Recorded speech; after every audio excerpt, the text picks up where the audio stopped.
Gurkha campaigners have condemned the call by a Defence Minister for Nepalese veterans settling in Britain to be dispersed around the country like asylum seekers.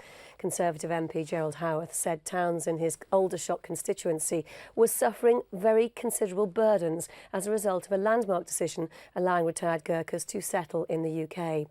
A march planned in Aldershot to protest about the number of Gurkha families has now been called off. Will Inglis reports.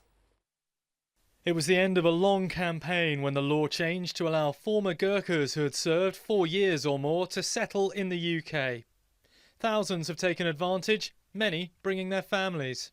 Aldershot has become something of a magnet for the Nepalese community, partly because it's home to the British Army and there's already a support network in place for the hundreds of soldiers of the Queen's Own Gurkha Logistic Regiment and indeed Sandhurst Demonstration Company. They're both already based in the area.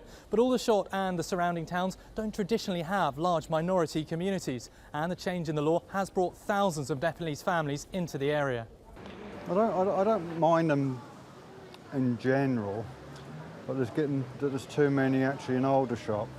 For people like Joan and I, we were born and bred in this town, and it does start to get, what's the word? Gets to you. Gets to you in the end, you know. You feel so frustrated. If you've worked here all your life, you can't get any of the benefits what you're entitled to. Feelings have clearly been running high, and the town's MP was accused of fanning the flames with these comments at the weekend. There needs to be a policy of dispersal. It's all very well, the nation saying, oh yes, we owe these people a debt of gratitude. We have a very specific problem here in Aldershot with no end in sight to the number of Nepalese coming here, that there should be a policy of dispersal. A protest march was planned, but that's now been called off after a meeting between the organisers and Nepalese community leaders. I've met James Allen, the gentleman responsible for the protest. We had a very long chat, and yes, it's confirmed that he will pull it out.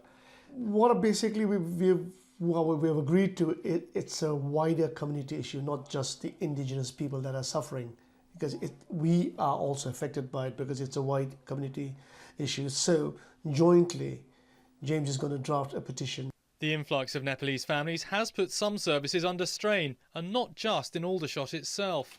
One of the biggest problems is the fact that we have language issues. A lot of particularly the first and second generation, don't speak very good English, particularly the women. They come in with their grandchildren or their children, and it's quite difficult to interpret on sensitive issues. And as the numbers have increased, that's become much more of an issue. But community leaders insist there have been positive spin-offs too. Some people were saying schools being overcrowded. To the contrary, actually, some of the schools have been retained because of added Gurkha population. I happen to be governor of 2 schools, and I know this for a fact. The Nepalese community is increasingly integrated into the towns around Aldershot, and the hope is that by working together, leaders of those communities can put pressure on the government to better resource public services.